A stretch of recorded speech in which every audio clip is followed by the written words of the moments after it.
We are live. Great. So here we are, week 7, Tuesday Hangout. Oh hey Andrew. Didn't notice you Yep. logged on. Oh, your mic's working. Hey, yeah, we can hear him too.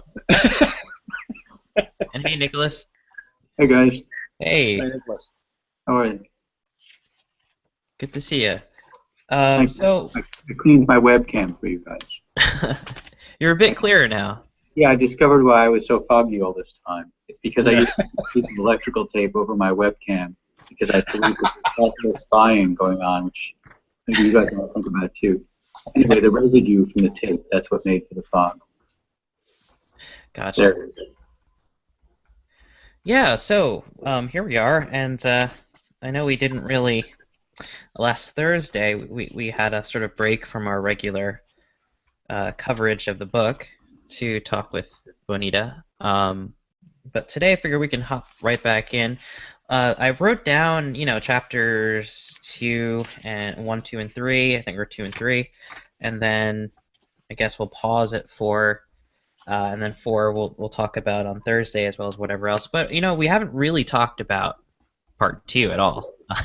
So if anyone wants to start with 1, I'm just thinking it might be smart to do that, because in chapter 1, just for posterity's sake, because folks are going to be watching these videos in the future as they read along, because we're going to be presenting this stuff hopefully in a serialized format where people can download and watch our videos and everything. So yeah, chapter 1, the eruption of time, there's just so much in there. I don't know if you can see my book, but it's just completely covered in highlights and notes, and there's just so much here in chapter 1 about time, and I think a lot of it was really helpful for me, and sort of getting a better sense of what Gapser was talking about in part 1, and maybe it's because he's writing this later, and he's writing this after building so much foundation that he can kind of really go into description of what time eruption means and what time actually means. And he uses quite a few descriptors right off the bat, like on page 285, about the middle paragraph, the perception of the aperspectival world, and he kind of lists all of these different elements and aspects of time. And then see if there's any other major highlights. I just have so many here. He has an interesting comment on page 292 about mere mental wakefulness not being sufficient. So again, he's kind of laying a better, in my mind anyway, a better conception, better understanding of what this integrality means, what time eruption means. So I don't know. Did anybody want to start here? Did anything stick to you here with this chapter, the eruption of time, chapter 1? It's funny, actually. It didn't stick for me until he gets to, I think it's chapter 4 in part 2. It doesn't stick to me until he gets to, what part was it? I guess the 4th dimension. And then even more when he starts talking about temporicity. This was actually one of the, I think this is one of the toughest things for me to understand some of the stuff in this. Like half the time I felt like I had absolutely no idea what he's talking about at all. And then half of the time it's like, oh yeah, I totally get what he's talking about. And I think the first part of that was like that for me, and then it kind of stuck more when he started talking about temporicity and he started talking about, achronicity and these sorts of things a little bit later. So just to answer your question flatly, no. Gotcha. I got notes in there. I got a whole bunch of stuff underlined and a lot of page 288 and 289 as we were pointing out before. So there's some stuff that was there, but it didn't really start to click until later. Are you referring to page 340, the 4th dimension? Oh, I was talking about where it starts to click. Yeah, is 4th dimension, but then also temporicity, which is a little subpart 3 of chapter. I think it's 4, the new chapter 3 or chapter 4. Chapter 4, the new concepts. And then everything kind of starts to click into place. Also, what he means by time, what he means by time free, a lot of these things. Temporix is the word. Mm-hmm. Not temporix. Temporix. Yeah. Hmm. 356. Nicholas, how about you? I know you kind of came in at an angle with the read, but where are you at? Where what are you reading right now? Are you reading Well, these chapters? I happened to read this entire book maybe 5 years ago, so it's not quite in the same time as you guys. And I managed, for example, last week I managed to actually read a good section of the chapter again. This week I didn't manage that just because I've just been too busy. I do remember my experience. It wasn't that long ago. And I would say my experience was a little bit like Andrew's. I spent a lot of time reading this book in a state of semi-frustration, semi-admiration for the erudition, and also the fact of it's always sort of at the edge of emerging into being a full-blown theory. I remember having the perception and belief that Gebser has a lot to offer here that's not in contemporary integral theory, but he struck me as a far weaker synthesist, to put it simply, than, like, say, Ken Wilber, who's readable and capable of putting things in a package that makes it a little more palatable somehow. And yet, I'm not here to complain. I had an intuition somewhere along the way that this guy had a real heart as well as a wonderful mind, and that led me to keep scratching away and trying to scratch away with you guys. Very cool. Yeah, I think we kind of mentioned that last week too, right? Last Tuesday, how Gebser is not a synthetic thinker in a traditional sense, and he's kind of frustrating because he's deliberately avoiding synthesis, where you think he's about to do it, and he pulls away, and he says, "No, let's stop doing that." Yeah. And your mind is kind of like gripping for, like, wait, you're on the right track here, starting to make conceptual sense here, and then he kind of stops and pulls that out of the text. But yeah, so how about Peter? Peter, how are you? How are you doing with the read? I don't know. I'm having a tough semester. I have an easy teaching load, but I'm not doing a lot of reading. So I have a temptation not to even join in because I haven't done. It's not fresh in my mind. Mm-hmm. But I've read it a lot before, and I think a lot about it. And I don't know. I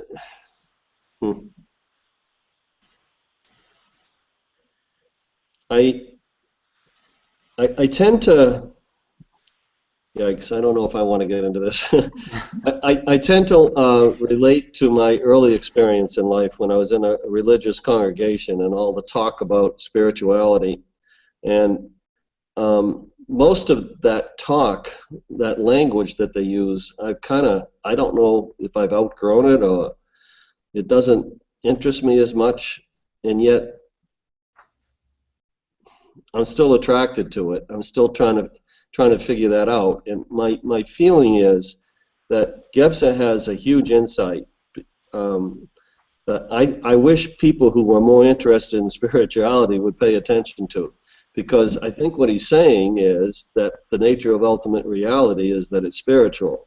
Yeah. And like this whole second part is how do we make concrete the spiritual.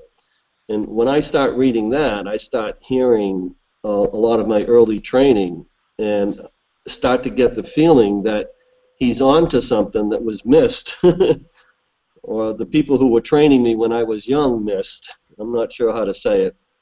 And I had an interesting experience this Sunday at Mass. There was a visiting priest said the Mass, and the readings for the second Sunday in Lent were very juicy. I mean, somebody who was deep into Gebser could have done a really great job on it. This guy clearly wasn't, and he gave a nice homily that was kind of a nice, neat package, and you could tell it was his thinking that he had done when he was younger, and it was kind of just packaging that into a nice, neat package. And when I hear that, what I hear is that that what he was saying was coming from a consciousness that hasn't mutated. I don't know if that's the right word, or hasn't moved along the line that I think Gebser is pointing to. I don't even know if along a line. See, there's another spatial word. I struggle with how to talk about this. But I can hear the difference. I can hear that I was disappointed in the homily because it wasn't coming from what I would say is a mature consciousness or a more evolved consciousness or whatever.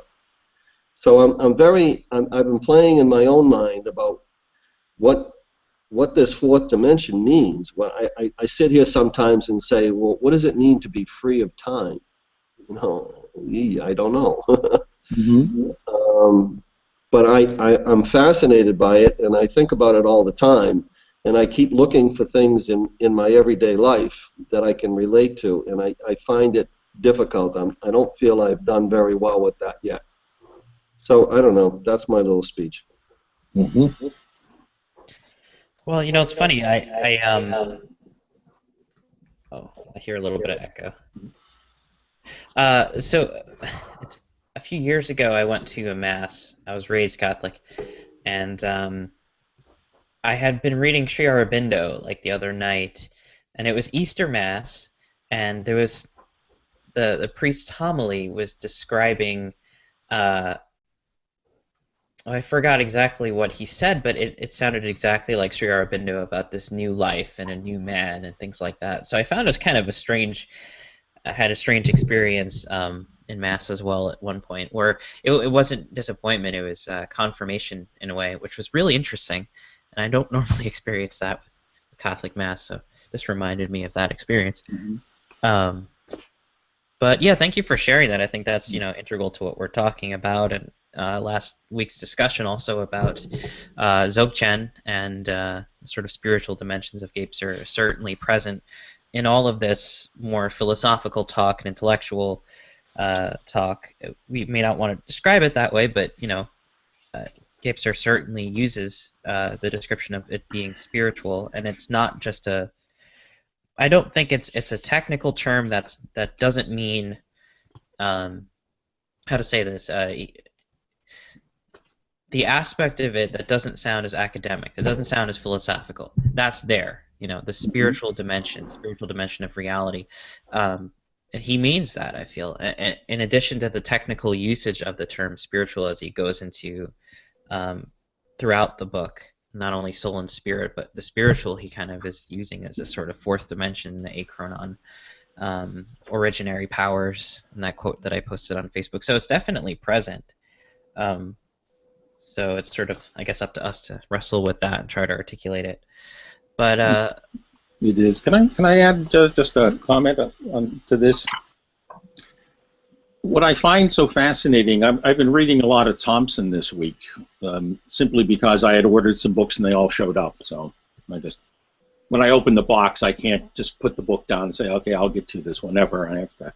I'm the same way. I'll start into it and then I get hung up and then I read, 2 hours later, I'm supposed to be doing other things. But what fascinated me about, or fascinates me about Gapser is a point that Thompson makes, in that Thompson describes Gapser as being extremely European in his approach to this, and that's true to a certain extent. He's actually, from my way of thinking, more German than anything else. The thing that fascinated, I took a degree at a German university back in the 70s, and it was the best experience of my life, because it was the old German system where you actually studied. I took a degree in what was called Anglistic philology, but I had 3 requirements that I had to meet. I had to take some course in English that dealt with the history of the language, and I needed to do a couple of translation exercises, as they called them. And I was required, since it was a language degree, to pass an exam that's the equivalent of 9 years of Latin. And you do that in 4 semesters. So I had to learn Latin and German in 4 semesters, because this was that classic approach to you actually read through and engaged with your professors and what you were doing. You were expected to do the work, and everybody else was just there to help you out. But the thing that fascinated me so much about German professors were, anytime they wrote a book, they started with Adam and Eve. And the first 150 to 300 pages was, how does this fit into the flow of thought? Well, of course, it all only goes back as far as Plato and the Greeks, but how does this fit into this grand scheme of things? And what Gapser did is that, except he expanded the horizon far beyond anything that most German intellectuals deal with. You have the feeling with most Germans that I've met that the world started with the Greeks, and nothing really happened beforehand. And there's such a that's why I like Aaron Cheek's bringing Schwaller de Lubitsch into this whole thing, this whole Egyptian mentality. Just seeing the world, experiencing the world, and presenting the world in a very different way. And what's very difficult to do in Germany, for example, is to separate. No, it's not difficult to do. It's what they do, is they separate their intellectual from their spiritual. They love to break it out. And so you have the intellectual who can tell you how this all fits into things. And what Gapser does, he goes, and oh, by the way, it has nothing to do with your brain and what you think. And he does this in a very, I find, a very subtle and profound way, because he leads you through the process of doing that. I can relate very much to what Peter was saying. You hear people talking and go, they're so close. If you just kind of like, 30 degrees to the left, again, spatial, you'd see it. It would be there. But we missed it because we're focused in on this brain thing that we do all the time. And what Gapser allowed me to do, and this comes across very strongly in the German part of it as well, it allows you to let go of that mental. And at the same time that you read it and you actively, we look for concepts and we love to build systems and stick it all together, and he goes, and that's great. That's the thing I like about it. He goes, yeah, that's great, except that's not it.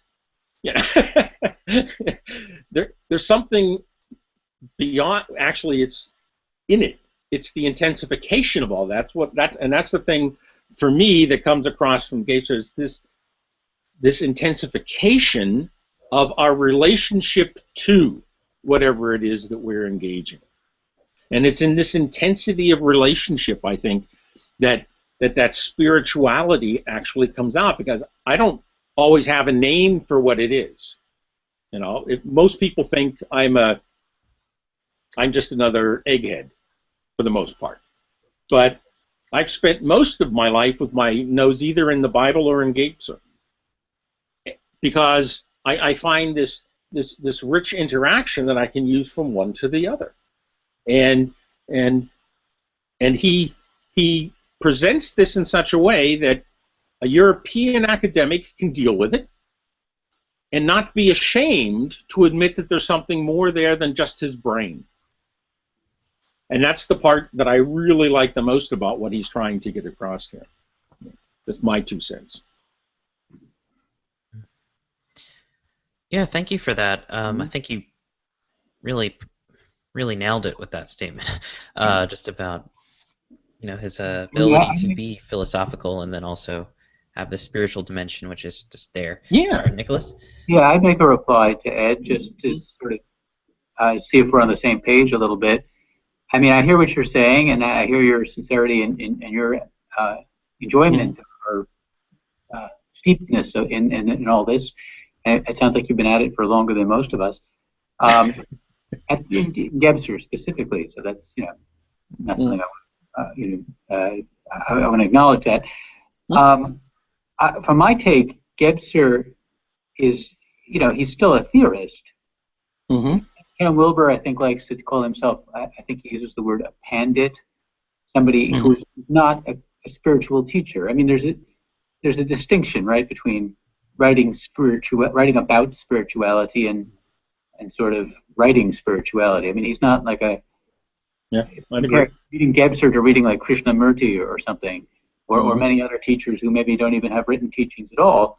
I think we would all probably agree that Gebser is somehow finding that line. He's riffing in this incredible way, and you put it yourself that he's writing in a way that can communicate to the academic. So he's not Mm-hmm. sort of he's somewhere in the continuum somehow between Mm-hmm.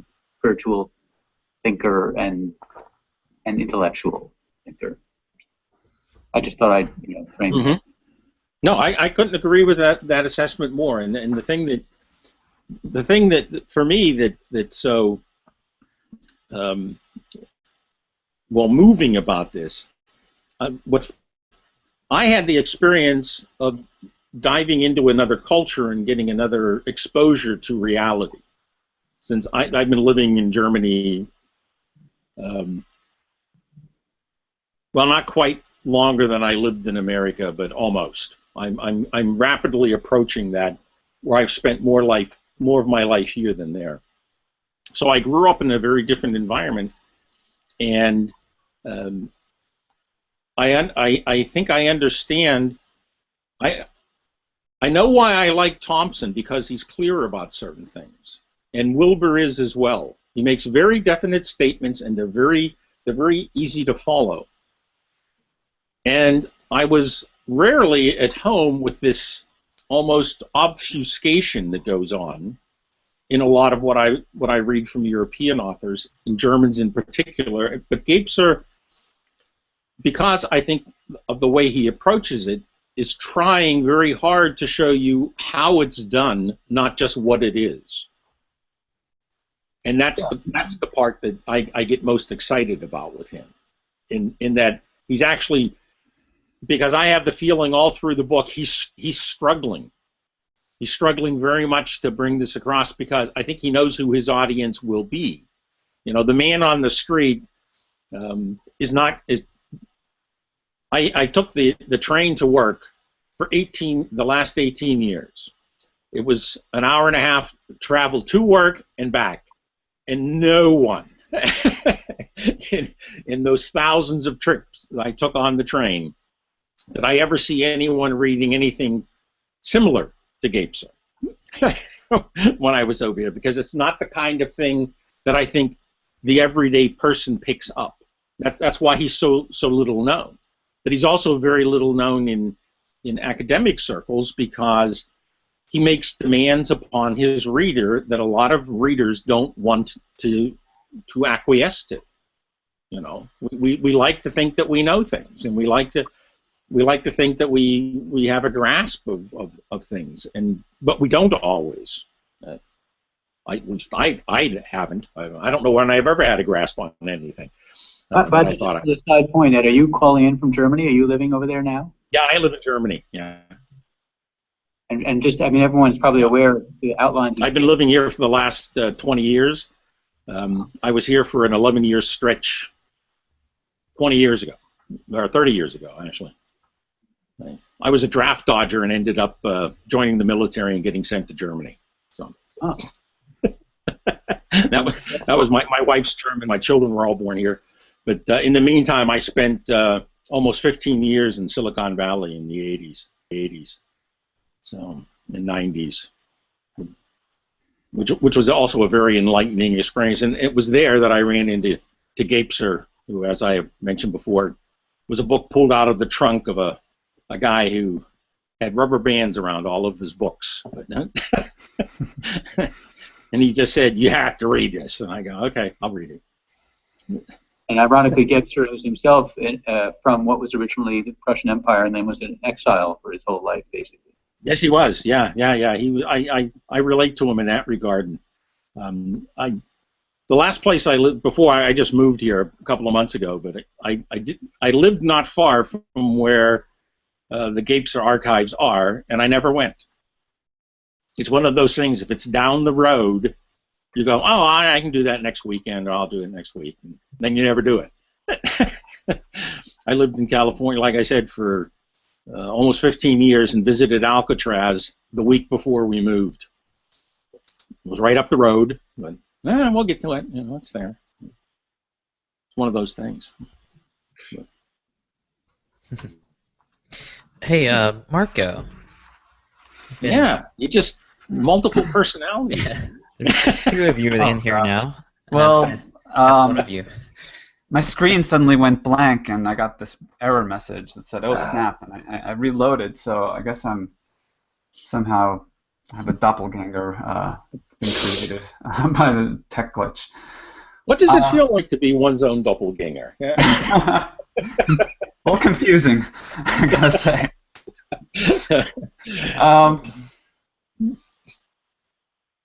Are you? I don't know. Are you asking me to speak, Jeremy? I guess. Yeah, sure. What what's been your experience this past week in the reading? Talk about whatever you like, though. I mean, we're kind of all riffing on each other right now. Yeah, I don't. My experience is not totally coherent, but it is suggestive in all kinds of ways, and I feel things relating to each other and forming these constellations of meaning, and that's very abstract, I know, but I think the only way to make it concrete is just to kind of go into some of them in a kind of messy way, because like I said, I'm not really coherent with it all, and see if I can weave some kind of tapestry of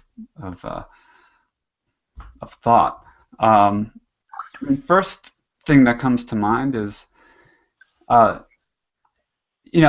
talked in previously about grappling with time, and with this sense that time is kind of coming back to haunt me. It's coming back to haunt us. It's come up in our discussions, and others, I think, feel that. I feel it in others, and I'm relating to it in others. For example, Peter's initial statement about not being sure he could start something, at 73 years old, right? This may have been before we started broadcasting, but you were talking about starting a nonprofit that would involve real education, bringing real education to 20-somethings, I think is what you said, and the thought that what supposed higher education has become, a lot of it is a form of training, or just a form of kind of getting a person into a position where they can get a job, they can participate in the economy, and so forth. But we all know that there is something much deeper than that, and there's a much more significant dimension to education. And so how do we do it, right? Like, how do we actually make that real? And I think that's, I really related to what, to your intention, to your impulse there, because that is what I feel is driving me. I want to concretize something, and I think the process of engaging with this book in this way, and other books in similar ways. My whole process, really, my whole process of reading, of everything I do, meditation, thinking, walking, how I, sleeping sometimes, it all is oriented around some desire to concretize the spiritual. And it's a huge, huge challenge, and it's a huge struggle, and I'm realizing this has been going on for the last 20-some years that I've been engaged in this. And what's been interesting about these pages that I started reading last week, part 2, is that it's like finally now we're doing it.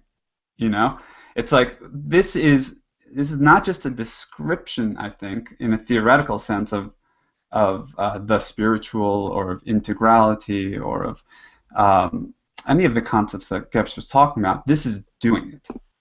That's what he was doing in writing this book, and that's what we're doing in reading the book.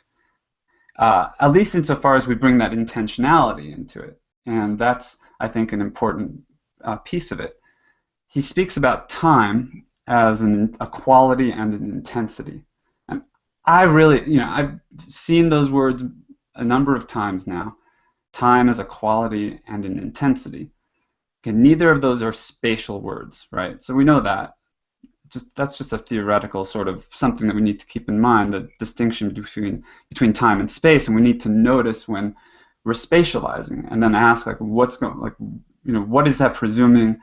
What kind of experience is that creating? How is that configuring the way I'm relating to the ideas?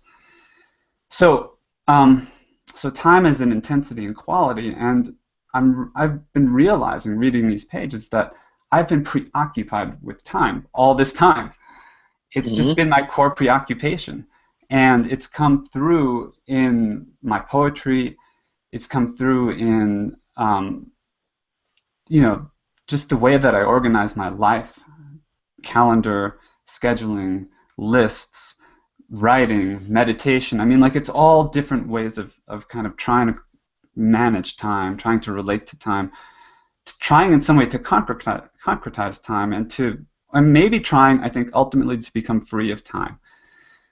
Like, that's like not, I think, just it's not just a theoretical statement. Like, there's something real that I think is being offered here, as far as something that we could do or accomplish or realize. And I think now it's like I'm doing it, we're doing it, and I don't know exactly how to do it or what exactly we're doing. Like, that's an inquiry. Like, this is a living inquiry, I think. And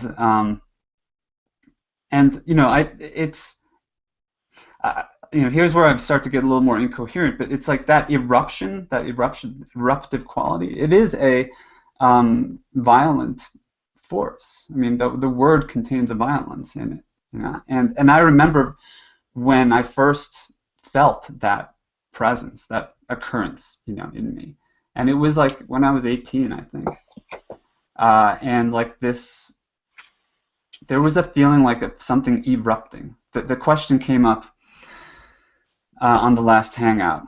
Like, what's the difference between erupting, E-R-U-P-T, erupt, and erupt, I-R-R-U-P-T.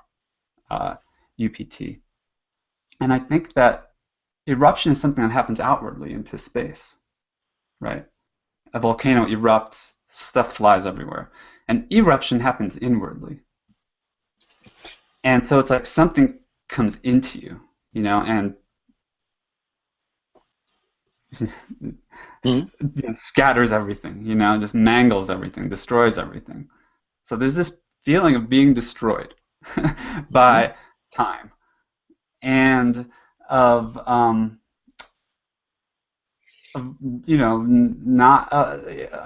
not having come to the position of mastering it, not having come to this possibility that Gebser is talking about here, which is that we could integrate time.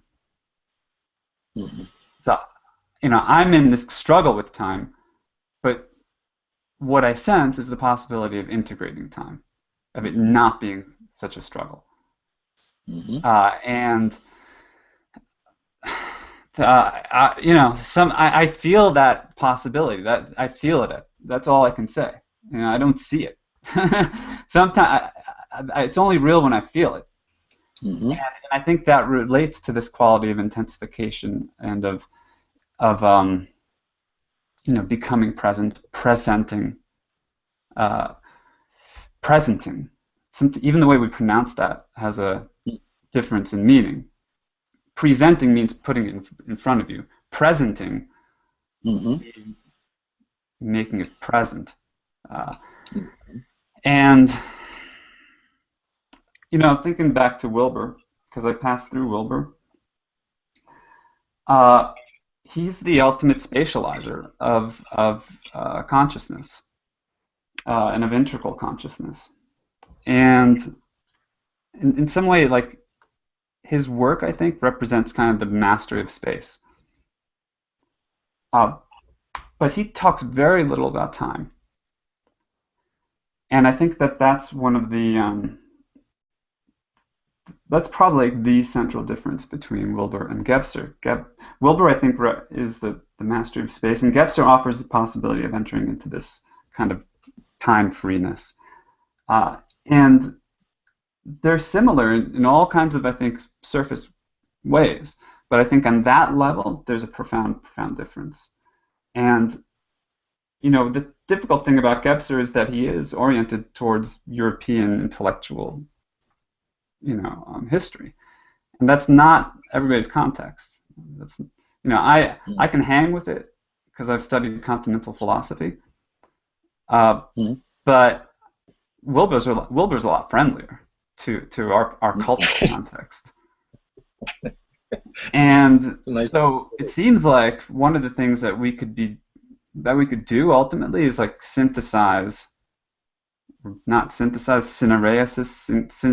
I forgot the word.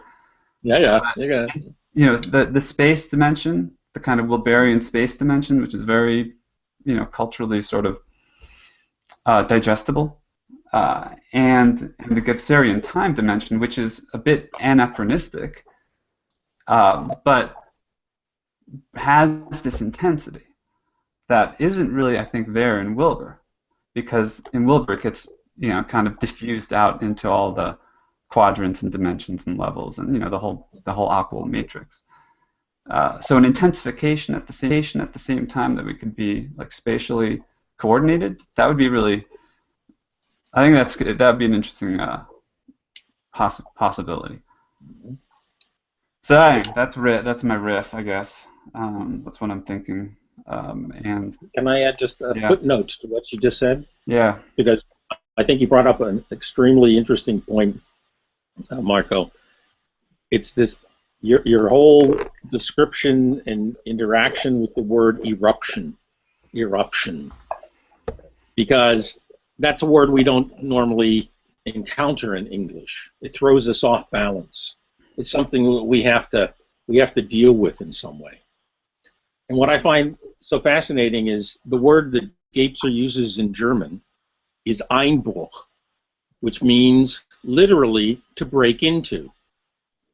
And it's the same word that is used if a robber breaks into your house to steal to steal something. It's not something far away somehow, but it describes where I have the greatest respect and admiration for Barstad and McCunas. You have no idea how well they handled this text.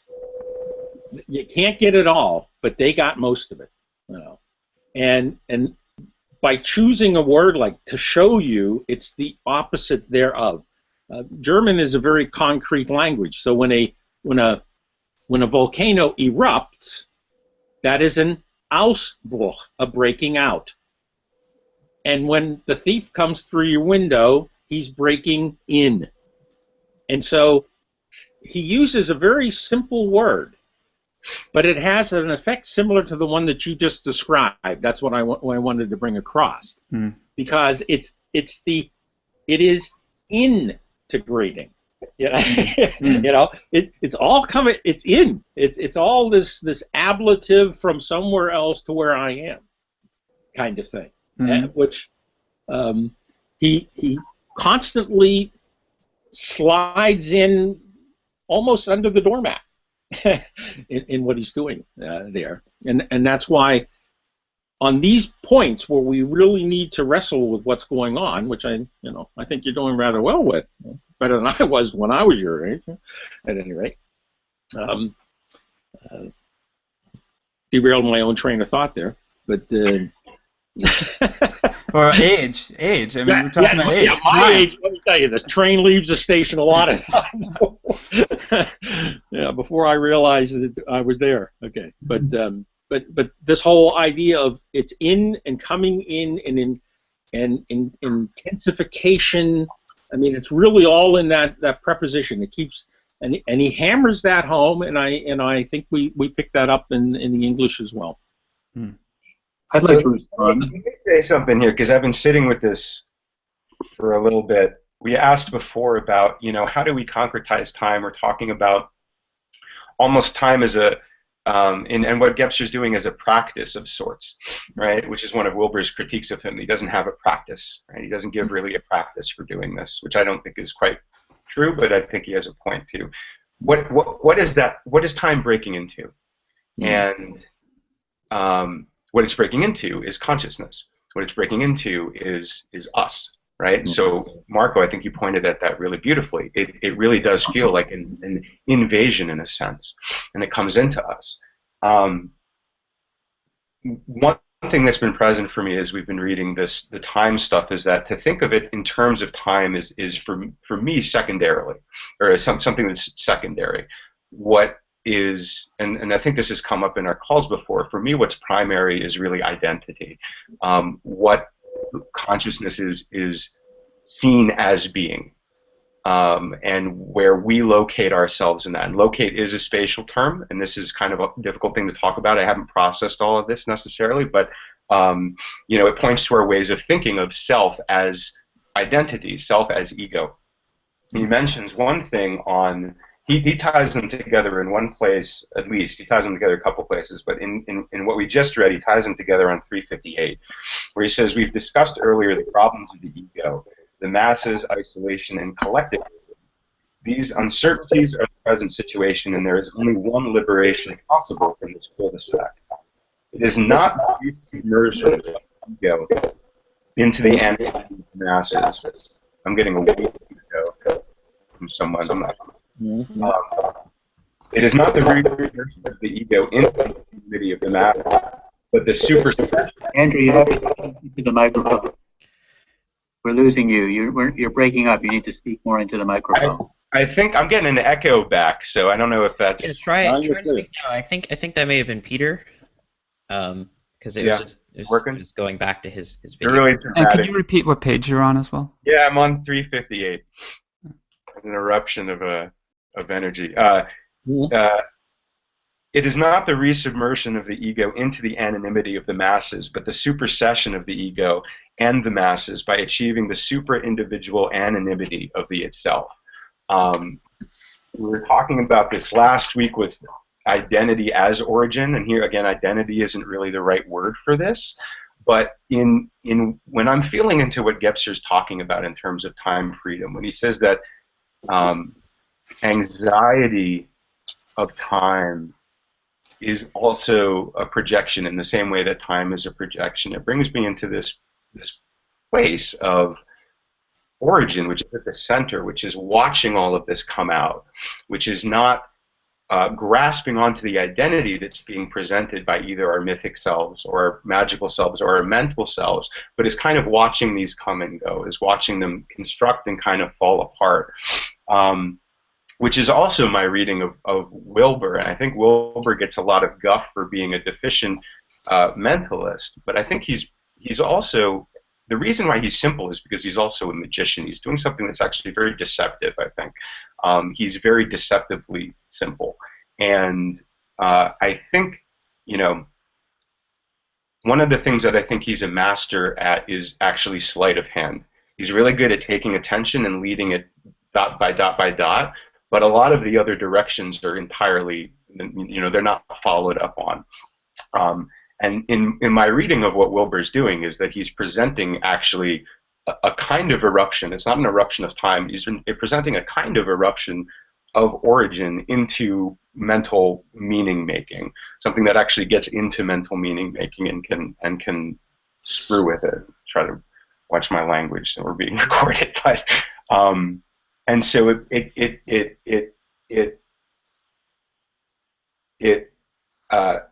points to, I think, or it opens me into this sense of, anxiety is being a projection, and identity is being a projection, ego is being a projection. When there's no time, or when time is clear, ego is transparent. When time is transparent, ego is also transparent.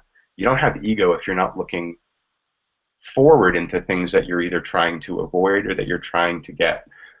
So that experience, anxiety, which is also a very bodily experience, it's a mental experience, It's like it's a mental in Gebserian terms, but it's a very specific bodily experience. And I think, that anxiety of time, the anxiety of understanding, which I also think is part of what you were saying, Marco, the anxiety of influence and who's coming before and who's coming after, the anxiety of creation, of wanting to put something forward, is all tied together with that anxiety of I. But when Gebser's talking about creativity, he's not talking about us, putting our products forward. He's talking about something that's underlying the I don't know how the fuck to say it either. It's not an energy, but it's underlying what he's calling spirit, what he's calling spiritual.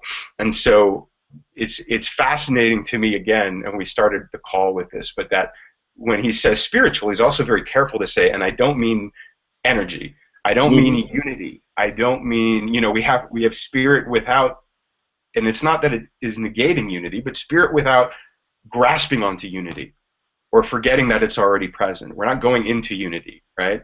Spirit without soul, not getting rid of soul, but also not grabbing onto it as being the only thing. Spirit without understanding, without our mental and dogmatic ways of thinking of spirit. Spirit without the split between spirit and intellect. Spirit without the split between mind and body. Without spirit and body. Without matter and spirit. Like spirit is, when he uses spirit, he's drawing a larger circle. He's not drawing a circle, but again, he's drawing.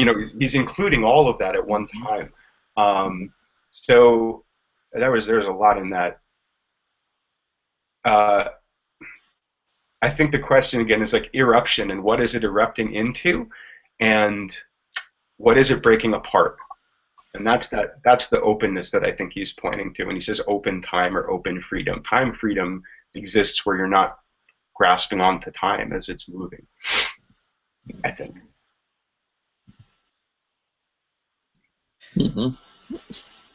Nicholas, did you want to chime Yeah, in I as just well? had to reply to Marco's riff, which kind of goes a bit in a different direction from, it seems, most of the rest of you guys, which is just that I have the instinct to be a little cautious and to say, yeah, you can say that, Gebser, Wilbur seems more of a spatial style thinker. He's a map maker very self-consciously. He has his personal style. Gebser has his own way of riffing that's clearly sort of less linear somehow.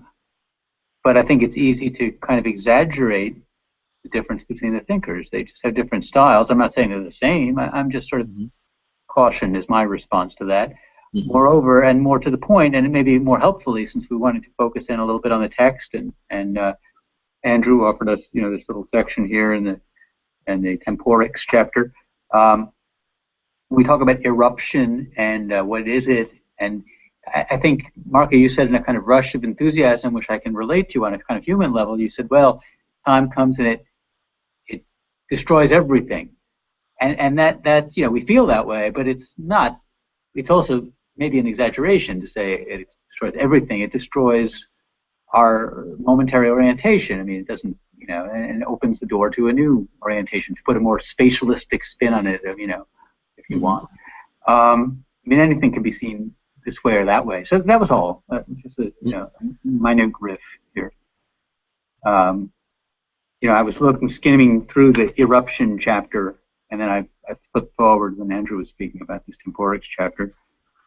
I don't know. We could just I've had more than one person tell me that I sometimes need to be reined in.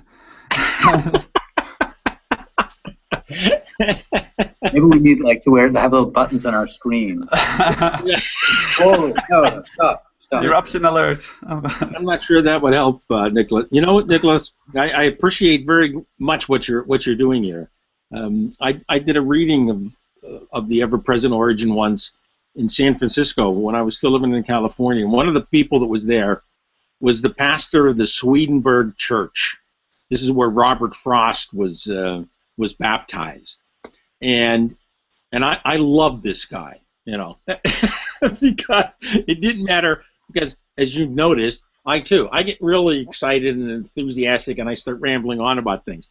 And I love it when people go, well, that's real nice, but did you think about this? And don't ever let that go. That's what I'm trying to do. Whatever you do, don't ever let that go, because it is, and this is where I feel. To put it in Gapesarian terms, I actually feel very often that I become very deficient magic and mythical. And so I would kind of like to be able to to handle that better. And it's exactly these kinds of things. Yeah, it doesn't destroy everything. It feels like it does. And that's both of those points are so important, that it's not everything, but it does feel like it does. And they happen simultaneously, But we don't. But any one of us at any one time wouldn't remember, recall, recognize, or be aware of that. I love this. This is great. But we're also in the process of it happening. Yeah. And this is something that's happening right now. Time is destroying everything, and recreating everything. I mean, that's just what's going on. And so there's sort of like moment to moment. Yeah, not everything is obliterated, but I think that in this kind of like sense of like in this kind of bigger sense, maybe not bigger, I don't know, but like what is this book about? It's about this process of time destroying everything and creating a new world. And there's some, like that's hard to deal with. That's not like an everyday topic of polite conversation. That's and it may be an exaggeration the way that I'm languaging it as well. Like that's one of the difficulties is our language, and words, the meanings of words escape us, and we kind of speaking. We don't know always what we're saying. I mean, we don't know all the different ramifications of what we're saying even as we're saying it, and so that's, I think, part of the difficulty in the book. I want to, though, just make sure to say, like, I'm really actually just got like a flash of appreciation for Wilbur. I wasn't really trying to pit him against Gebser. I was actually, because Wilbur is able to do something, as Nicholas, you pointed out, that Gebser isn't really able to do. Yeah. He's not trying to do it, but I don't think, even if he had tried, I don't think he could have. And that is that clarifying spatialization, that sort of maximal spatialization, which is, kind of which is embodied in the Aquil framework, where really like there's a cosmic address for everything, and that's the whole premise of that framework. And even if there's some error, mail gets misdelivered to the wrong cosmic address, or things are like the details are not right, like the impulse behind it, I think, takes on this masterful realization in Wilbur's work. And that's precisely the seductive nature of it, is because it's totalizing, it's completely spatializing. It can make you feel, and I think it can give you the illusion, actually, of feeling like you've kind of got it all. Mm-hmm. And that is a phase, I think, in the way that we relate, that people relate to that work, because the deeper you get into it, because it's an illusion, it can't last. I mean, like all kinds of experiences, all kinds of things just conspire to break it apart, right? And then you have to kind of like go searching for ways to patch it together, and you have to, it's like all this whole process that we're going through when we deal with integral theory, right? So that's where I think Gebser comes back, and where I think like the work remains for us to kind of go into the process that Gebser went into, but integrate it with the kind of thing that Wilbur gave us, which is this, this much, and it's not just Wilbur. I mean, we're not even talking about this. This is before the '60s, so it's like we've had a whole generation or two of cultural experience that isn't just not present in Gebser, but which we could draw on in articulating our own way into, this structure, this integral, this aperspectival world. to ground that in the text, there is on page 306 a section called "The New Form of Statement," and I was like, "New form of statement? Like, is that like, some kind of grammar or something?" Like, it was an awkward. It's an awkward title, but here, I think what he's saying. Well, I don't know what he's saying, but let me just let me just highlight a couple things I underlined. He's talking about these intensities, right? And then how they kind of. Well, let me read the paragraph. The line I'm looking for is the last one. While the first part of this work was to a certain extent a setting or a positing, the second part is an upsetting or a displacement. All right. I don't know what he's referring to, but let me continue. The new perception of reality presupposes that the fixations, rigidifications, systems, and materializations which made up the deplorable state of the last century must first be upset. All right, so he's talking about the kind of mental, rational, 3D world, and that these must be upset. Okay, this is what we basically get into in the 60s, right? Much of what has been rationalistically posited, in other words, particularly the rationalistic and stereotyped thought forms and systems, must be de-rigidified and deposed in order to open up an arena for the power and intensity that are pressing toward manifestation. Okay, so he's referring to a thought structure that's pretty much already, I think, for us, deconstructed, right? I mean, that's what the 60s cultural explosion, cultural revolution was about. That's what postmodernism is about. We're in a different position right here, right?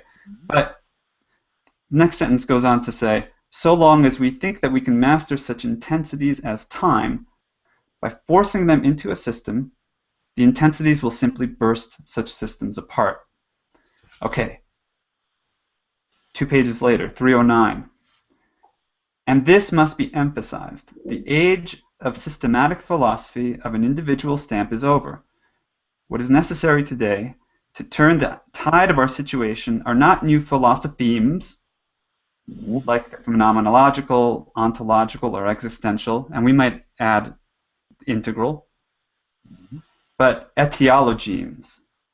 And then he goes on to talk about what etiology is, which we can talk about. But the point that I want to make is that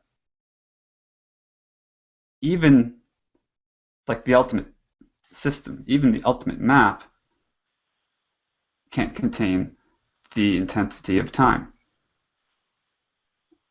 And at least I want to propose that. Yeah. That's in Wilbur though. Wilbur says that pretty. I mean, that's part of the system is that it's like the Gödel theorem of map building. The map is not the territory. Well, it's a map. All generalizations are false, including this one. What's that? All generalizations are false, including this one. I mean, and that's why it's not Wilbur. That's why it's not really a critique of Wilbur per se. No. It's not a critique of integral theory per se. It's a critique of ourselves. But Marco, if I could just jump in and not critique you, because I agree in part with everything that you're saying, but also I have an instinct to curve a little bit, as I can see that you smile at. You made one statement that we've had the 60s, or we're past that. I mean, actually, you're now touching on a pet topic of mine. This notion of postmodernism, it's a major theme in Wilbur's work. In fact, the whole world of people who are sort of attracted into Wilbur's orbit are people who aspire somehow to consider themselves postmodern and to impatiently look for the next tier. You guys are all familiar probably with Claire Graves, and we have a little group in New York that used to like to talk about this stuff, and the friend of a friend of mine who sort of makes fun of us and talks about himself as 17th tier. The kind of term inflation. I think we all know what we're talking about. I'll make a 10-second plug that I wrote kind of a mini Gibbsarian tome myself, not as much of a tome as this, on exactly this, on the idea that postmodernism, which Claire Graves kind of was maybe the first to give a real name to, is maybe something a little bigger than then there's a tendency to want to press it down. And well, we've gotten postmodernism is something gigantic, and yeah, we've turned pages of it since Gebser for sure. But maybe it's a bigger book. I don't want to go further into that. If any of you guys are interested, Marco, I don't do the forums and stuff, but I'll send you the link, Marco, in a regular email, and you can post my little link if anyone wants to take a look. Yeah. I'd be interested, Nicholas, very much. I would totally agree too. I didn't mean to imply that we're beyond the postmodern. Like we're sort of I'm like really. modulating. I'm just doing my riff, not just. Can I kind of riff here with a bunch of thoughts? The loosest thought actually is Andrew's. Andrew, when you read that quote on page 358 about the supra-individual anonymity of the self, or as the itself, I love that. But that reminded me of Teilhard's work. The majority of his writing is about this whole idea of and it didn't click for me in the way Gapes writing it clicked. But I really did appreciate that anyway, that Teilhard seems to be discussing this whole thing where, unity and planetization and the collectivization, but he keeps, in Teilhard's body of work, he always emphasizes that it's not losing individuality, it's not losing the kind of, like the cells within a larger organism are still retaining their own kind of integrity as they become something larger. So I just thought that was an interesting biological analogy to something that Gapester's talking about that's clearly not just biological, but also social and also spiritual. And as you say, kind of a transparency of ego doesn't mean ego obliteration, right? It just means just seeing through. And very same insight with the integral structure, which isn't saying there's no more mythic, there's no more mental, there's no more spatialization. It's none of those things. It's just a transparency of seeing through things, and it allows those things to be, but it doesn't over-fixate on any one thing. So I thought that was a really good point that you brought up there, and making that connection, and it helped kind of link this back to my reading of Teilhard, and I definitely recommend. Maybe we gotta read Teilhard next year or something, guys. That would be an interesting. That'd be a good one too. Alpha Omega. What are you doing in April? Phenomenon of Man. There's a new translation out called, I think it's just called The Phenomenon of Humanity. It's a sort of an updated version of the text, a new French translation. So I'm very curious to read that. That would be a first for me. But that's sort of like my first point. But I was gonna say, there's so many things everyone's been saying that are really interesting. But I think at the beginning of the text, and I did a talk about this at one of the earlier Gapester conferences, about the nature of, in 2014 we did one on crisis and mutation, and the theme of that conference was this idea that the transformations of these structures, especially in this middle transition space, is Janus-faced. It's partly this new manifestation, but it's also really not. It's really the mental.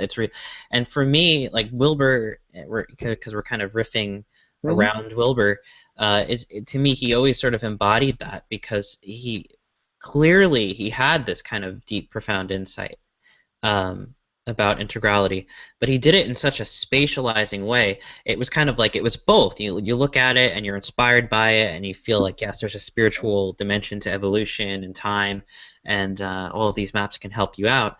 But then there's this other dimension that was like, well, when you read Gapester, he's really doing this mental spatializing thing. Like, so for me, Wilbur is just one of these interesting transitional figures, as we all are in this time. Who seems to be this kind of Janus-faced philosopher intellect who's sort of being both, and he's really problematic in terms of not pushing enough into this new statement, but then also he's not, because he's working with what he has, and I think he's helpful to that in that respect. If we kind of see in the sort of history of integral thinkers and writers, everyone's sort of using the language and their abilities to conceptualize this the way they see is best, or what's most useful. And for me, though, I gravitated maybe for other divergent writers, because we're riffing back like we need a synthesis of Wilbur. I don't know. I don't think we do. I think there's other writers out there, and I think the most important thing is to kind of understand what Wilbur was trying to do by synthesizing and spatializing and mentalizing. but also kind of going, this new statement hasn't been written yet. Like Gapester is playing around with it, and a lot of this book, this is sort of my own, I guess, divergence, but a lot of the book, a lot of EPO, a lot of what he's trying to do and enacting, Gapester, and trying to express the integral and trying to express time freedom, I don't think we've really done it in scholarship. It hasn't been done yet. And Gapester did it in his own way, and to our frustration sometimes, sure, trying to figure it out without a system to make everything fit within. It can be frustrating, but that just hasn't been articulated yet. So that to me, that's the work to lean into. It's like, how do we articulate, not just synthesize, but how do we create this new form of statement? How do we express the evolution of consciousness and change, like Juanita was saying last week, in a way that's truly radically, as she says, evolutionary, within a more Gipsarian term.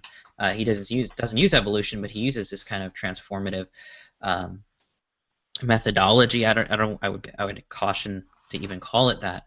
But in last year's talk, that's why I brought up Wilbur and Thompson and Gapester, just saying, like, there's other people out there that have been trying to do this thing in different ways.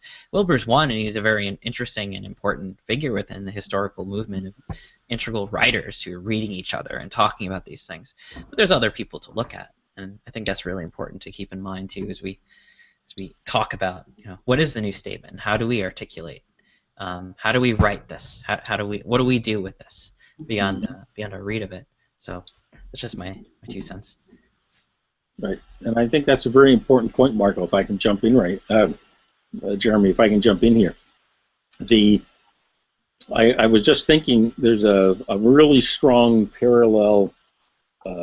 One of my many side interests is Kabbalah, and Gershom Scholem is probably recognized as the world's leading authority on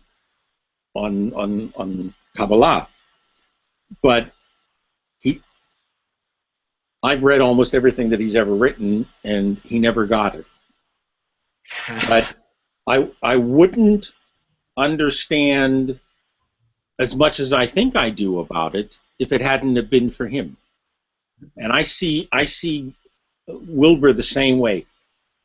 One of the teachings in Kabbalah is it doesn't matter how you get there as long as you're going. And so we need to find ways to, think about how many people have read, interacted with, dealt with, engaged what Wilbur has done. And it is this massive number of people. Okay, they don't know who Gapester is for the most part, but sooner or later they all end up there.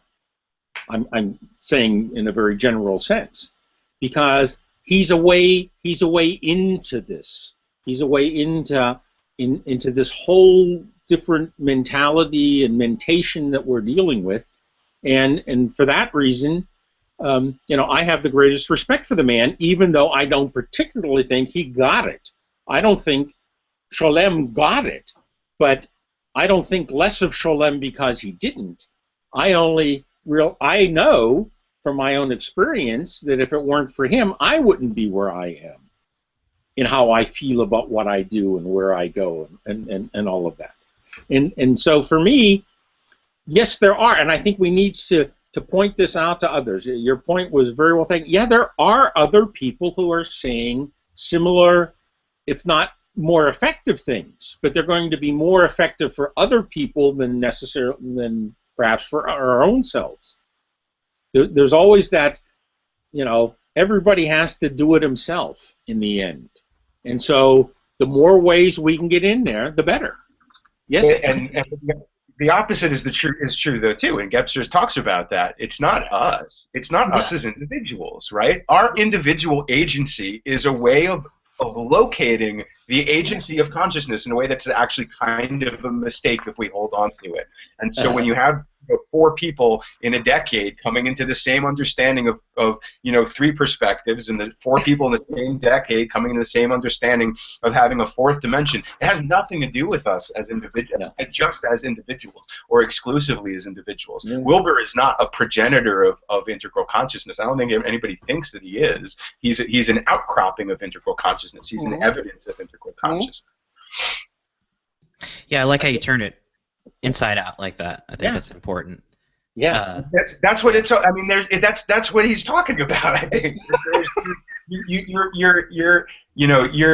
we're flipping. What we're doing as a species is we're starting to understand that we're not just humans. We're not even just life. We're consciousness, and as we are awakening to that with each other, then a lot of those flips are happening. I think there's an optical thing about that. The eye. I love this metaphor. The eye takes in light, and then it kind of flips it, and then your brain sort of reflips it. And I think the way that we see things as an ego is very lens-like. We kind of turn everything around before we make meaning from it. And I think what is happening now is we're starting to get that the way that we think about everything is kind of like we're looking through a keyhole, and everything is turned around and projected upside down.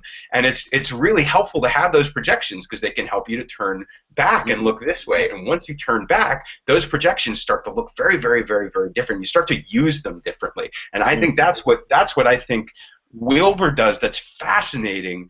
And Gebser does it too, but in a very different way. He's using what he's saying in a way to help lead you down something that is a dead end, basically. And I think he knows it's a dead end, but it actually doesn't really matter if he knows that or not. It's what consciousness is doing. It's saying, here's this map that's going to help you understand everything, except that map itself is going to lead you right to the road of, oh shit, you can't understand anything like in the way that I thought, the way that you thought you could. It doesn't work that way. And it's fantastically exciting.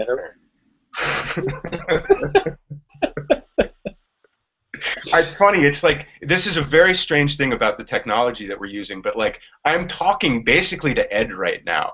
Like, because he spoke last, right? So like, I'm sitting here. We're all kind of connected in this, in the noosphere that we're engaged with, right? Or in the spiritual, the theosphere that we're engaging with at the moment. All of us are coming out of that. Everything in the dialogue is happening. But I'm like talking to Ed, and it's definitely affecting the way that, because Ed is like, oh, he's getting a kick out of things. It's like he's egging me on. It's so funny. And the rest of you are kind of sitting down there. I think if one of the other people were on the screen, it's interesting. I think it would have that comes out very differently.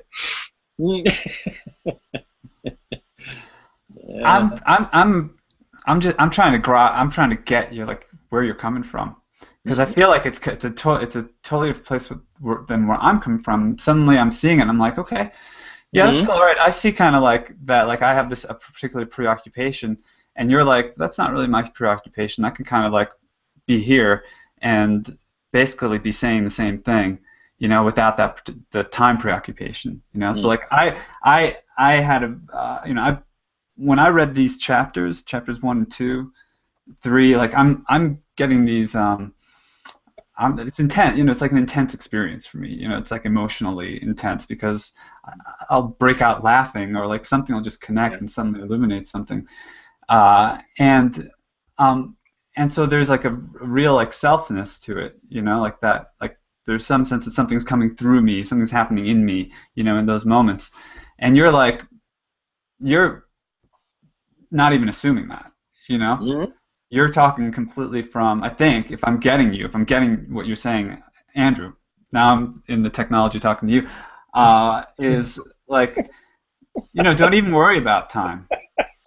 It seems to be what you're saying, or like that's like that may be a misrepresentation, but it's like, just because you talked about identity, right? So it's like, don't worry about time, just be spirit, something like that. If I could encapsulate.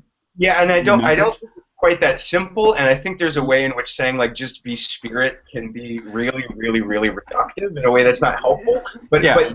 but there's a truth there I think is important. I think it's what Gebser's saying. I'm not on this call to try and it is something that I'm picking up from Gebser, and I feel like what and obviously a lot of other places, and then kind of bringing it all together as this living being. But yeah, I think what he's saying, I think what Gebser's pointing to when he's talking about time in that way is that, time, I'm going out a little bit on a limb here, but time is sort of coming, as we solidify our identities as separate selves, what comes along with that is also death anxiety. Death anxiety has been there, right? It's always part of being alive in a certain way, but it becomes totally magnified when we think that what we are is this skin encapsulated ego in the way that Alan Watts says it, and what I think Gebser's talking about is that if you allow your sense of consciousness, and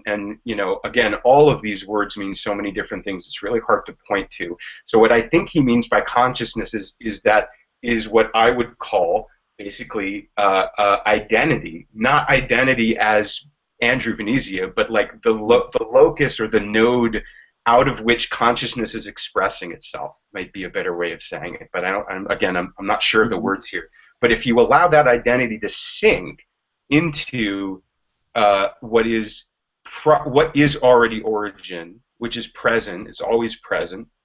It's not going to be found anywhere else, right? That's the idea of either going somewhere spatially or moving forward in time. If you allow yourself to sink down there, then yeah, of course you can enter into a creative engagement with these forms of time. Like we have to show up here together at a certain time to be able to talk to each other, right? So, but that's not seen as being something that is determinative of reality. It's seen as something that I'm creating so that I can do something, like so that we can come together and meet. We have this convention time, but not like oh God, I'm always looking at this, this moment in the future coming towards me that I dread, this moment of death that I have to get away from somehow, that I must escape from. That's the anxiety of that sense of time. But if I'm not determined by that event, if death does not end what I am as an identity, then it's just something that happens. Now, when I say that, I'm also this is not something that I feel myself free from. But I think I understand what he's. And it's not a thought. It's like this is another interesting thing with language. Our language is so mentalized, and this is I think the first comment that I made when we were talking. Like, I think we actually underestimate how mental our culture is, and we're looking not at just we're looking at like 7,000 years. We're looking at history, basically. History is mental. So anything you're looking at that you're thinking of, oh, this is what people were like through all of this time of history, that's something that's mental. That's a mental artifact. It might carry myth, it might carry magic, but it's essentially a way of creating reality that is mental, that's coming from what Gebser's calling mental. So I think we underestimate how much of what it is that we're doing and talking and thinking and all of this stuff is actually kind of an artifact. It is falling apart. I think it's been falling apart, at least like heavily it's been falling apart for the last, 60, 70 years. I think Gebser's a precursor of that. I don't think it was, but he says it's falling apart already. So I guess he could see it. Like, he could see it. Yeah, I lost my train of thought totally. No, I'm not the only one. It was thought. There's a difference between seeing something and recognizing what it is, and seeing something as the conception. That's kind of like the keyhole that came up before. These are also this is not a metaphor that I've thought about actually, but that's the difference between when Gebser says you can't see anything. No, what does he say? I can't remember the words, but he says basically you can't something mentally. You can only conceive of it. Like you can only conceive of something when you're identified as a mental self. That's like looking through the keyhole and seeing all these things that are actually upside down and backwards. At the end of the Temporics chapter, he has a nice little list that seems to be touching on a lot of what we're talking about. and he literally just lists these things, these terms. Yeah, and end of temporics. He described more or less in the following key terms, which is a nice little list. It's actually kind of satisfying. Gipser actually writes it out like this.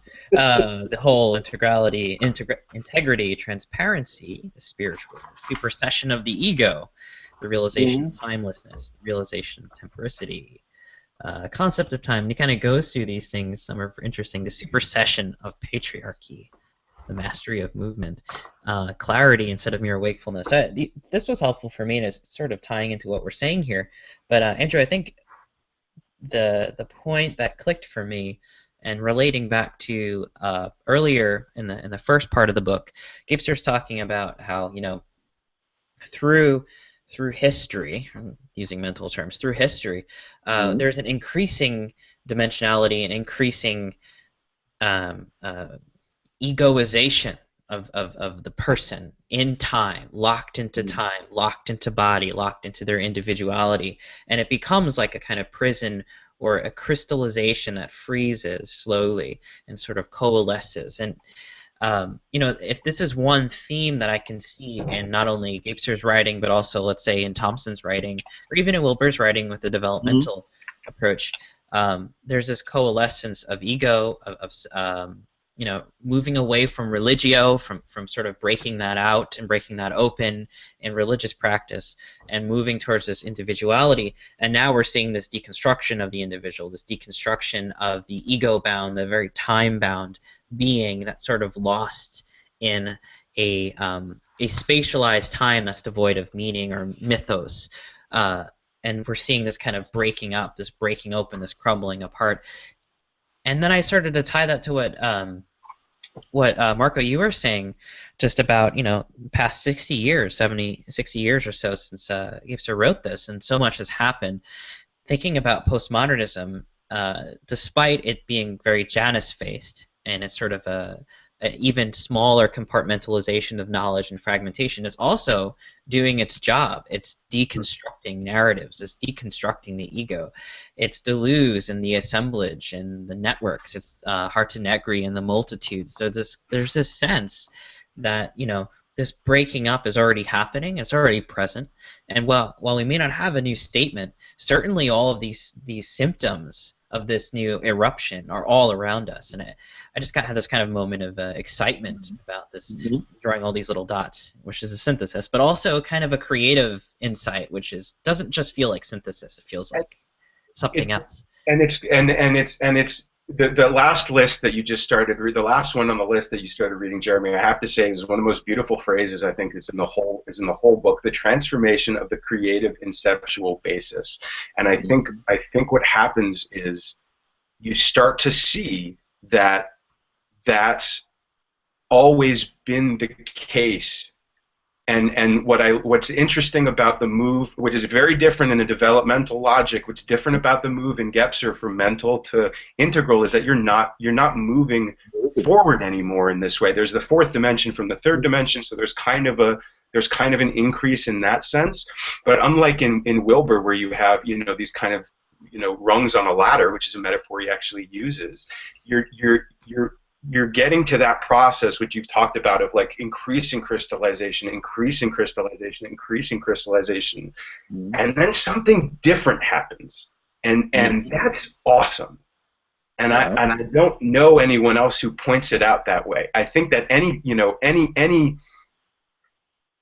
it ties into like how mental our society is. I don't think we have any grasp at all, pun intended, but I don't think we have any grasp at all on how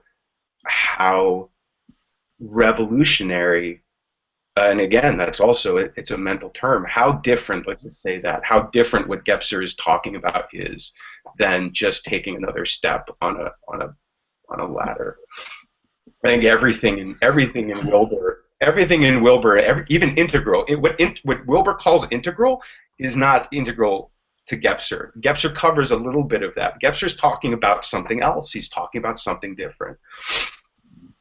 and it's creative. That's what started me talking. Yes, Mm-hmm. there's that sense that we've actually all been doing that all the time. We always have been this creative impulse as it learns how to do itself, and we've come to a dead end. We've come to that in Zen, it's like you get to the top of the 100-step ladder, and then you take one more step. There's something that's different, and we're doing it's Janus based. It is. I love that term. We get it, Gebser as well. It's both like we are furiously trying to figure it out. We're furiously trying to fix everything. We're furiously trying to change everything. We're terrified, and at the same time, there's this totally and completely different thing that's just popping up. It's just happening here and there and here and there. It's really beautiful. I love that you pointed that out. Yes, yes. Yeah, the only biological metaphor that I use for this is sort of like when a tree reaches the point where it's not going to get any taller and it starts growing out. And again, it's very spatial, but there's a kind of blooming effect that I feel has more to do with this integral realization, this integral structure. It's more about realization, concretizing.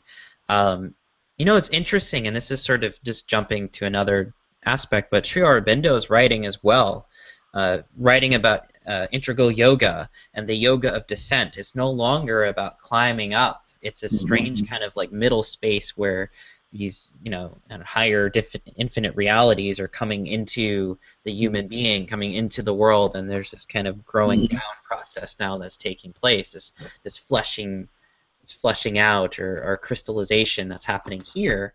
It's not above, it's not below, it's just sort of through.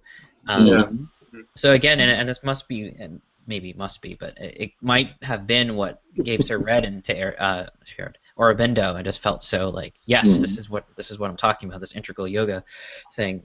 So just drawing another little link there, and a completely different way of writing about this stuff, but still very relatable. So. Jeremy, I love that you use the word. That's all. I just love that you use the word blooming. We say we have the word the great transformation, right? I'm sure you've heard, or the great. There's a great thing going on now. Blooming. That's the word. That's what's happening. It's beautiful, and we're still like that. We're like, oh, we're like, wow, look at that. Look, they don't have to be so squeezed together. Wow. That metaphor goes back to Aristotle. That you guys are getting excited by. I mean, that's like the telos of the acorn, mature oak, and the sapling is not mature, but we all sense some sort of proportionality when the tree reaches it.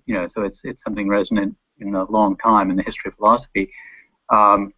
Just to be to my role as sort of the limitative or whatever. That when we talk about growing down and growing. Feeling waking down and mutuality is one contemporary movement has it or whatever, and that strikes me as sort of very straight up postmodernism, which is not to put a bad word on it or something, but the work that still needs to be done by that whole post-enlightenment movement that I think is a little bigger than maybe often gets labeled. That's it. I think when Jeremy, when you said it's not really, because it's not really directional. It's not about these weird things coming down. It's like, oh, they were never up there. We're blooming. That's a very different thing than like sucking the transcendental energies down through and into the earth. Some kind of funnel, or I don't know. It's like a corrective almost, but it's and Gebser talks about. I think actually you might have read this, Jeremy, and I probably don't know anybody else who's read this book. There's a book by a guy called Hangout, who talks about. I can't think of the name of the book right now, but he basically sketches out the history of esotericism in the West. It's his guidebook, right? Western Esotericism, a guide for the perplexed. Yes. And Gebser points this out, quite a number of times. But like the Hanegraaff, what I take to be Hanegraaff's main point, I don't pretend to understand the book because it's quite a book. But what I took to be his main point was that having these opposing camps of like the Gebser calls them the psychists or the spiritualists or whatever, and then sort of the more mainstream esoterics. They're actually not, the New Age movement is not like new. Was basically his point. And then like there's always been this kind of balance in Western history between these sort of more what we would think of as being New Age elements, and then the more sort of mainstream ways of spiritualizing things. And I think I take the deeper point also to be like that split between matter, that split between matter and spirit has, it's a mirror. You're looking at it. You're looking at it. You're looking at a mirror image of itself. So people who are, the structure of your thought.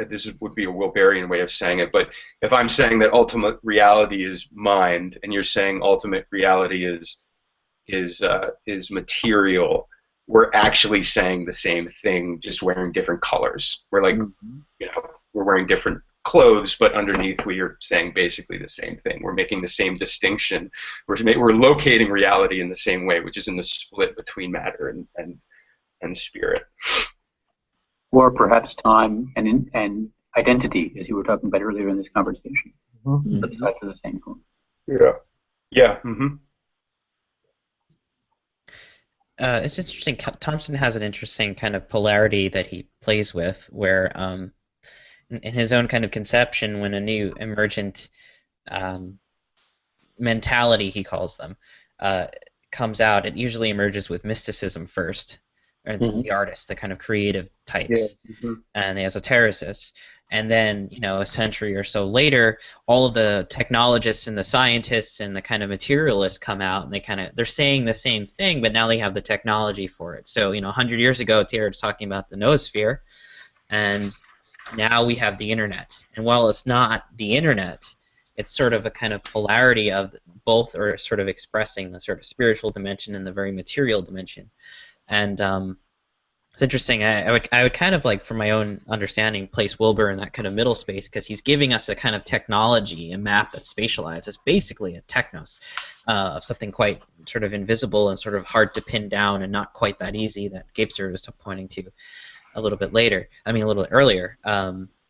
But yeah, that polarity is really interesting. That dynamic between mysticism and technocracy or technology. But and I think there's I don't want to get into dialectic or anything like that, but there's an interesting tension there, which is nonetheless sort of looks like it's part of the creative process of whatever is emerging, whatever you would call it, the itself or anything. So we're at the end of our 90 minutes, guys. This flew by.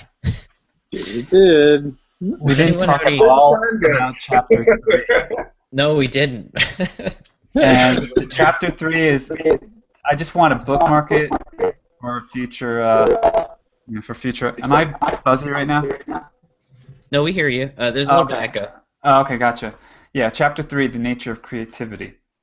Creativity as an originary phenomenon, where he talks about this new statement. He looks at poetry specifically, and Rilke, Holderlin, a few others, and the muse, and sort of talks about a poetics that is in some way back beyond the sort of need for not the need for a muse, but beyond the maybe the dependence on a muse, like something. He goes into some interesting areas, is all I want to say.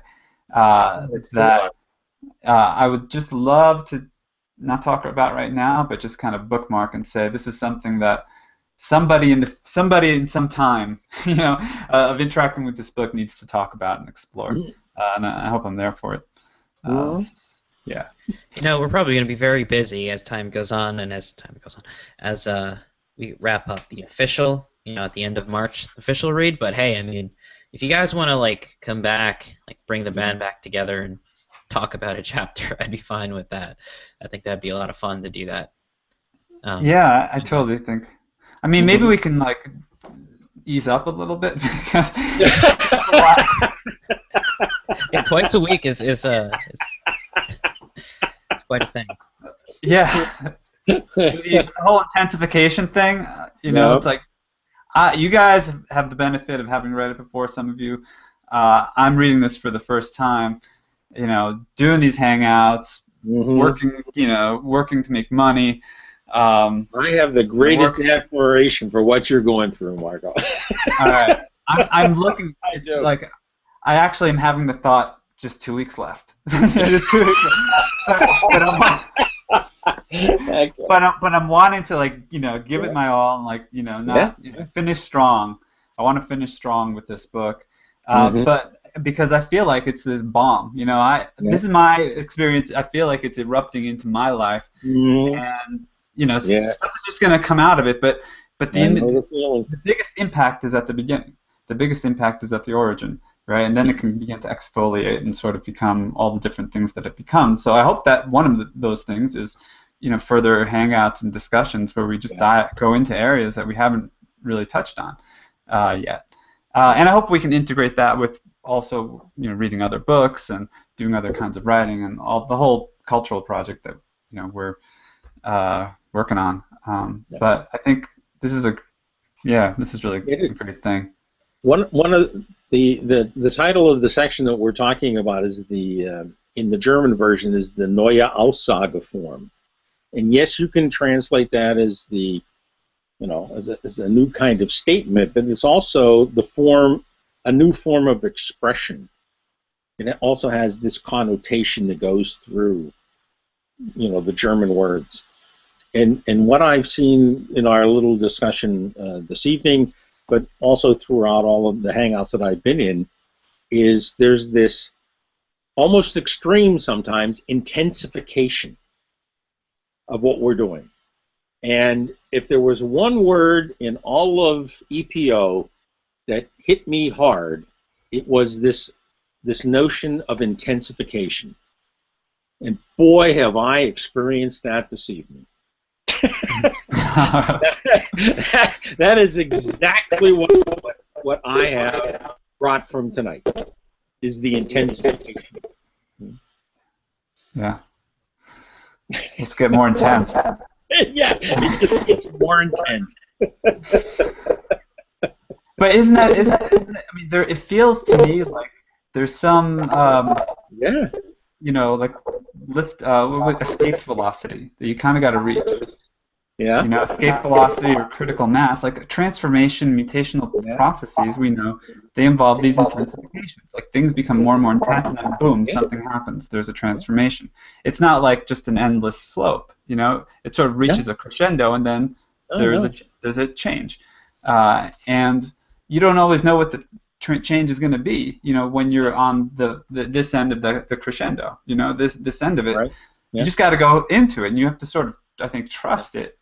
But of course, with all the discernment and with like the sobriety that Gebser talks about, and like that's one of the things he brings into this particular chapter on creativity, and it's the poetics that is not just lost in kind of mythological or magical experiences. I mean, that is present because that's part of our constitution, right?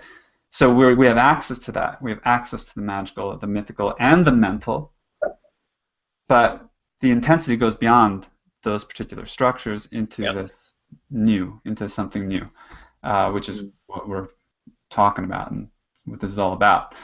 So, I've definitely felt the intensification today. I have to share a small anecdote. I used to give talks at a large organization, and I had a couple from Berkeley who always came to the lectures that I gave. And most of them had to do with Gebser and new consciousness and going other places. And the thing that I loved about this couple was he made his living he was not Japanese, he was a Westerner, but he made Japanese swords. And he told me one night, he goes, the thing about making these swords, because he had been initiated into how they do that, is he said to me, you have to heat it until you can't imagine that the metal can take it anymore, and then you beat the shit out of it.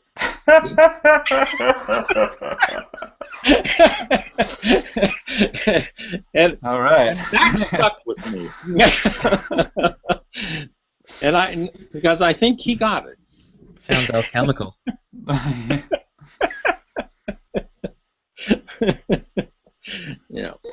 that's kind of how I feel. Sometimes you just feel you're getting the shit kicked out of you.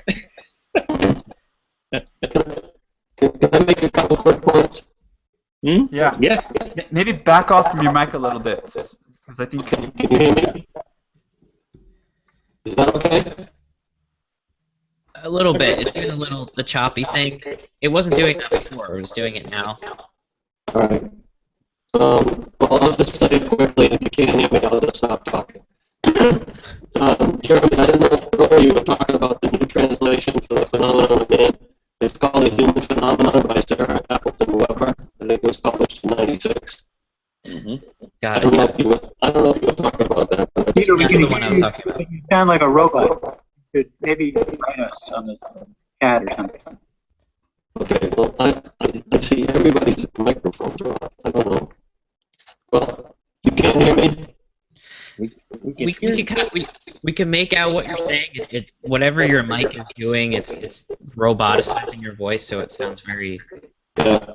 distorted. I haven't changed anything. I'll save my comments then for another time.